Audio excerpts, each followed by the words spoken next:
যে ফ্রান্সের জমিন থেকে এক কুলাঙ্গার রাসূল আরবি সাল্লাল্লাহু আলাইহি সাল্লামের ব্যঙ্গচিত্র আঁকালো, ব্যঙ্গ বিদ্রুপ করলো।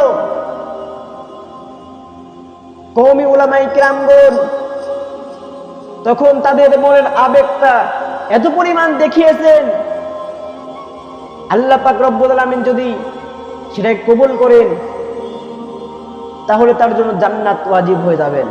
তো এই জন্য যখন ফ্রান্সের জমিন থেকে আমার রাসূল সাল্লাল্লাহু আলাইহি সাল্লামকে ব্যঙ্গ করা হলো, কটূক্তি করা হলো, তখন বাংলা জমিনের তাওহীদের জনতারা মাঠে ময়দানে নেমে তাদেরকে ধিক্কার জানালো। তো এই জন্য আমাদের উচিত, যখনই আমার রাসূল সাল্লাল্লাহু আলাইহি সাল্লামকে যে ব্যক্তি কটূক্তি করবে, যে ব্যক্তি ব্যঙ্গচিত্র করবে, তাদেরকে আমরা যে চরমভাবে তাদেরকে আমরা ধিক্কার জানাবো। তো এই জন্য তুমি আমার মাকে গালি দাও, সমস্যা নেই। তুমি আমার পিতাকে গালি দাও, কোনো সমস্যা নেই। তুমি আমার ভাইকে গালি দাও, কোনো সমস্যা নেই।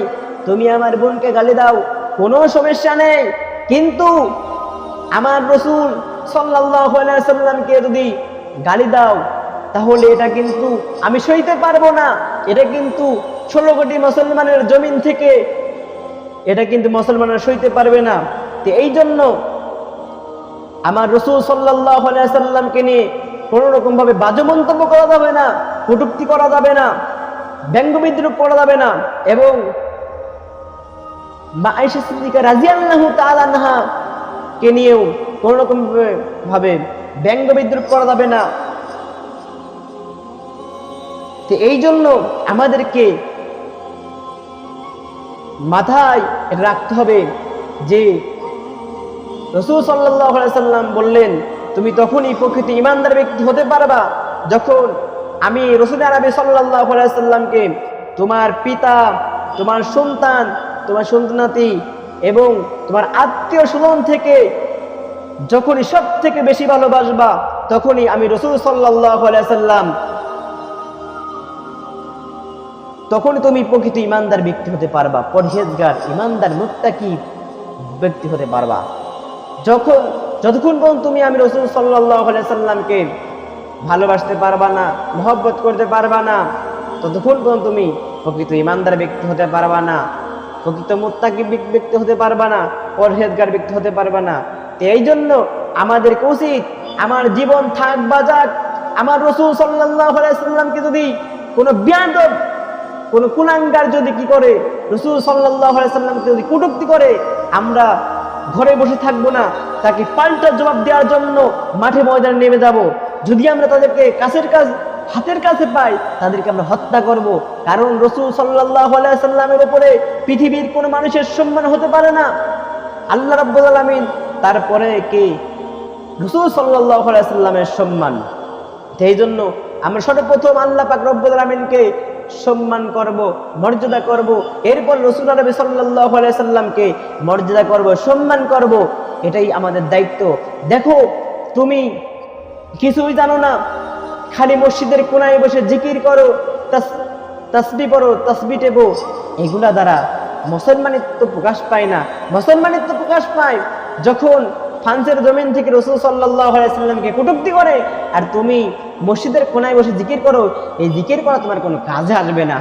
কারণ তোমাকে প্রকৃত ঈমানদার ব্যক্তি হতে হলে রাসূল সাল্লাল্লাহু আলাইহি সাল্লামকে যে ব্যক্তি কটূক্তি করে, ব্যঙ্গ বিদ্রুপ করে, তাদেরকে তোমাকে ধিক্কার জানাতে হবে। আর তোমরা কি করো? মসজিদের কোনায় বসে জিকির করো, তাসবিহ টেপো। আসলে এগুলা ওই সময়ের জন্য নয়।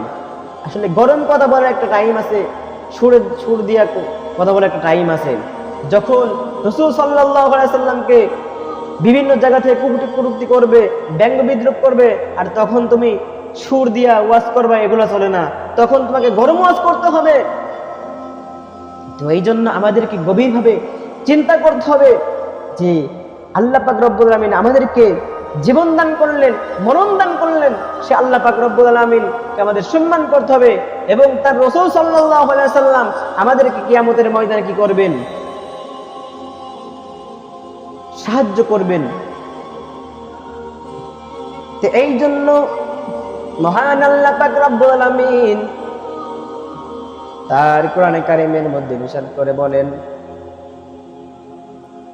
ইয়া আইয়ুহাল্লাযীনা আমানুত্তাকুল্লাহা হাক্কা তুকাতিহি ওয়া লা তামুতুন্না ইল্লা ওয়া আনতুম মুসলিমুন। আল্লাহ পাক রব্বুল আলামিন বলেন, ওহে মুসলমানগণ, শোনো শোনো, তোমরা মৃত্যুবরণ করো না মুসলিম না হয়ে। যত সময় পর্যন্ত মুসলিম হবে না তত সময় পর্যন্ত তোমরা মৃত্যুবরণ করো না। আগে মুসলিম হও, তারপরে মৃত্যুবরণ করো। মুসলিম হবা না তো মৃত্যুবরণ করবা না। এই জন্য প্রথমে আমাদেরকে মুসলিম হতে হবে, তারপরে আমাদেরকে মৃত্যুবরণ করতে হবে। এই জন্য রাসূল আল্লাহ পাক রব্বুল আলামিন বললেন, হে ঈমানদারগণ, হে মুত্তাকীগণ, তোমরা আগে মুসলিম হও, তারপরে মৃত্যুবরণ করো। মুসলিম হয়েও না, মৃত্যুবরণ করো না। মুসলিম না হয়ে মৃত্যুবরণ করো না। তো এই জন্য আমাদেরকে প্রথমে মুসলিম হতে হবে, ঈমানদার ব্যক্তি হতে হবে, পরহেজগার বান্দা হতে হবে, তারপরে আমরা মৃত্যুবরণ করব। কারণ ঈমানদার ব্যক্তি মৃত্যুকে ভয় পায় না, পরহেজগার ব্যক্তি মৃত্যুকে ভয় পায় না, আল্লাহওয়ালা ব্যক্তি মৃত্যুকে ভয় পায় না। কারণ মৃত্যু একটি উপহার মনে করে, মৃত্যু একটি পুরস্কার মনে করে। এই জন্য আমাদেরকে মৃত্যুকে পুরস্কার মনে করতে হবে, মৃত্যুকে পুরস্কার মনে করতে হবে।